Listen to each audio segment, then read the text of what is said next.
cet après-midi. Merci Damien, on se retrouve un peu plus tard dans cette soirée spéciale. On va interroger l'un des députés de la commission d'enquête parlementaire, Julien Borovtchik, qui est médecin lui aussi. Il va nous donner son avis dans quelques courtes minutes. À tout de suite. Soirée spéciale sur CNews consacrée à l'épidémie de coronavirus après l'audition par la commission d'enquête Covid-19 de l'Assemblée nationale du professeur Didier Raoult. J'accueille le docteur Jamil Ramani. Bonsoir. Vous êtes chef de service anesthésie et réanimation à l'hôpital franco-britannique. Alors, je vous propose, avant d'entendre la réaction d'un des députés de la commission d'enquête, de donner la parole à son rapporteur. Le rapporteur de cette commission, c'est le député Éric Ciotti, laudateur avec le professeur Raoult. Écoutez. Je remercie un grand scientifique. Personne ne remet en cause les résultats et l'efficacité de l'Institut universitaire, hospitalo-universitaire, en matière de maladies infectieuses qu'il a créé à Marseille. C'est une grande réussite, c'est une fierté française internationale. Personne ne remet en cause qu'au sein de l'IHU, ses équipes ont testé beaucoup plus rapidement, beaucoup plus précocement, beaucoup plus massivement. Et ça, c'est une réussite. Avec nous, en direct, comme promis, Julien Borovtchik, bonsoir. Vous êtes député La République En Marche de la Loire, vous êtes médecin et donc membre de cette commission d'enquête. Est-ce que vous avez été convaincu par le professeur Raoult cet après-midi ? Écoutez, pas vraiment, tout simplement parce que je lui ai posé 3 questions pour lesquelles je n'ai pas vraiment eu de réponses, des réponses partielles ou pas du tout de réponses. Je vous les redonne. Une question sur sa présence ou non dans le conseil scientifique. Je pense que c'était important qu'il y soit, justement pour nous donner ses conseils, alors qu'il critique aujourd'hui. Une deuxième question sur les chiffres qu'il annonce sur la mortalité Marseille versus Paris.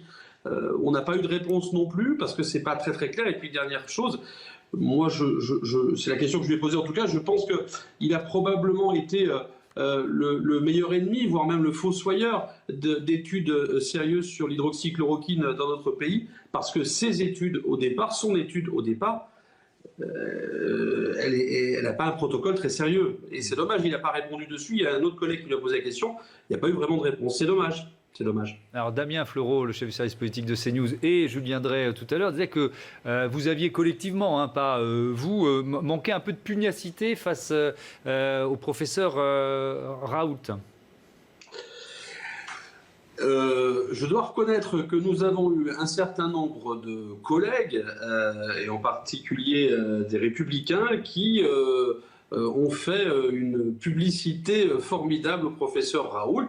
Je peux l'entendre. Moi, simplement, je voulais quand même quelques explications objectives. Je ne les ai pas eues. On a bien vu d'ailleurs que le professeur Raoult apprécie quand on lui dit que ce qu'il a fait, c'est merveilleux, mais quand on lui pose des questions concrètes sur des chiffres, on n'a pas de réponse. On a eu beaucoup de critiques de ses collègues. On n'a pas eu beaucoup de remises en question de sa part sur certains points. Il a fait des choses très très bien, mais on parlait tout à l'heure des tests. Les tests, moi je pense que le fait de tester, de dépister massivement et d'isoler, c'est-à-dire ce que l'on fait maintenant aujourd'hui, probablement, et le professeur Durand en parlait tout à l'heure, probablement aurions-nous dû le faire dès le début. Il faut rester très humble parce que tout ça a évolué, la connaissance de la pathologie a évolué. Mais je rappelle que le professeur Raoult a fait du dépistage massif à partir du 23 mars, c'est-à-dire pendant le confinement, où par définition les gens étaient déjà confinés, isolés. Voilà, donc il faut remettre les choses dans leur contexte à chaque fois. Les chiffres, dernière question, les chiffres sur la mortalité dont vous parlez, oui. Effectivement, il dit la mortalité en service de réanimation, elle était de 43% à Paris et de 16% à Marseille. Vous n'avez pas eu de réponse sur cet écart, il est gigantesque. Non, je l'interrogeais, si vous voulez, déjà sur les chiffres en eux-mêmes, c'est-à-dire d'où venaient ces chiffres, parce qu'il n'y a pas de chiffres par ville. C'est-à-dire qu'on peut avoir des chiffres, alors pour Paris, oui, c'est un département, mais on peut avoir des chiffres pour les Bouches-du-Rhône, mais on ne peut pas avoir de chiffres pour Paris. Alors je n'ai pas eu de réponse là-dessus. Et puis d'autre part, fort heureusement, cette pathologie est peu mortelle. Enfin, je veux dire, à partir du moment où quelqu'un contracte la maladie, le taux de mortalité global reste fort heureusement peu élevé. C'est-à-dire que finalement, plus vous allez tester de gens, plus votre taux de mortalité mécaniquement va baisser parmi les gens testés positifs. Et puis d'autre part, il faut voir les populations. La population parisienne est plus âgée.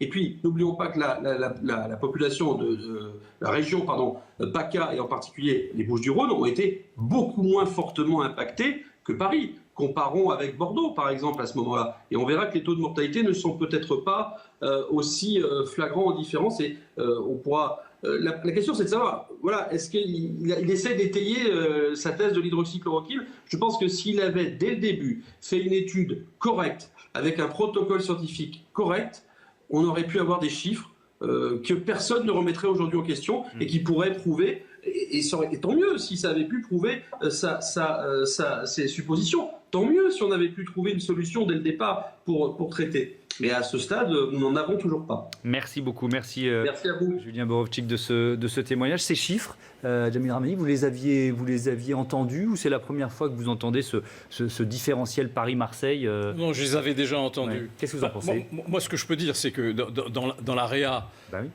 dont je m'occupe, on avait un taux de mortalité on a eu un taux de mortalité de 20%. Ouais. Alors, il faut comparer ce qui est comparable. La région parisienne n'est pas comparable avec la région PACA, parce que la région parisienne a payé un lourd tribut que n'a pas payé la région PACA. Un lourd tribut à l'épidémie. Le nombre de malades a été très important. Les capacités hospitalières ont été très rapidement submergées par l'épidémie, ce qui ne s'est pas passé en région PACA. C'est-à-dire que du jour au lendemain, on a dû multiplier par 2, voire par 3, nos capacités de lits de réanimation. Donc, cette comparaison n'est pas raison, si je vous entends. Oui, on va même encore pousser d'un cran. D'abord, c'est létalité. C'est-à-dire que la létalité, c'est le nombre de morts par une maladie. Alors, on peut s'amuser beaucoup avec les chiffres. Par exemple, si vous prenez le littoral où se situe Nice et Marseille, la ville, la zone où la létalité est la plus importante, c'est Marseille, par rapport au reste du littoral. Alors, est-ce que ça veut dire que c'est parce qu'on a donné de l'hydroxychloroquine? Non, évidemment non. Savez-vous où on a donné le plus d'hydroxychloroquine en France? À Paris. Est-ce que... Non, je ne vais pas en rien déduire. Maintenant, on va pousser un cran plus loin. Allez comparer la létalité de villes, ça n'a pas de sens, d'abord parce qu'on n'a pas les chiffres. Deuxièmement, on va encore plus loin. Allez comparer la létalité de pays, ce qui a été fait en disant que la France était avant-dernière dans le monde. C'est une honte scientifique, parce que c'est débile. Et puis en plus... c'est insulter notre pays et les soignants. Pourquoi c'est une honte? Parce qu'il faut bien qu'on dise aux gens ce qu'est la létalité. Au numérateur, vous avez le nombre de morts. Puis au dénominateur, vous avez le nombre de patients qui sont malades, qui ont été dépistés. Plus vous dépistez, plus vous augmentez votre dénominateur, plus vous baissez la létalité. Alors évidemment, Nouvelle-Zélande, Islande, Allemagne, ça baisse. Et puis au numérateur, ça dépend des patients que vous avez. À Paris, il y a eu à l'hôpital que des patients graves par définition, parce qu'il n'y avait pas de place. Donc on ne gardait que les plus graves, donc vous mouriez plus. Donc c'est des comparaisons qui n'ont aucun sens sur le plan scientifique, ça c'est clair, et qui je trouve sont assez malvenues, je dirais même vis-à-vis des familles. Vous avez 30 000 personnes qui sont décédées. Qu'est-ce que vous êtes en train de leur dire? Que si vous n'étiez pas au bon endroit, vous étiez mort, qu'on ne s'occupait pas de vous, que les réanimateurs ne s'occupaient pas de vous, c'est pas bien. C'est pas bien sur le plan médical, c'est pas bien sur le plan scientifique, c'est pas bien sur le plan humain. Docteur Inaoui-Rosé, c'est vrai que l'une des leçons qu'on peut tirer de cette crise, quand même, c'est... Alors, je pense que le professeur Raoult a pris sa part, mais c'est cette gigantesque polémique qui a alimenté l'actualité depuis 3-4 mois. Mais sur ça, ne devrait pas, ce sont des chiffres qui sont simples et clairs à interpréter. Ça continue, on avait déjà discuté un petit peu de ces chiffres, et il se trouve qu'à Paris, ce qui s'était passé, c'est qu'il y avait certaines régions, départements de la région parisienne, où ils n'avaient pas pu gérer tous les patients, notamment ceux du 93 de Seine-Saint-Denis, et je me souviens qu'il y a certains hôpitaux où je suis qui ont reçu énormément de patients qui étaient hors de Paris et qui étaient en plus pour certains départements dans des situations de précarité sociale et médicale, qui fait que le niveau de mortalité était beaucoup plus important. Et puis on était quand même en région parisienne et à Paris, en Île-de-France, dans une zone de prévalence où l'épidémie était beaucoup plus intense que dans d'autres régions. Donc rien que ces deux facteurs peuvent expliquer que c'est la réalité. Il y a eu un pourcentage plus important de décès à Paris, même Paris intramuros, plus que l'Île-de-France, puisque c'est là qu'étaient concentrés les services hospitaliers. Mais je repose la question plus générale. La parole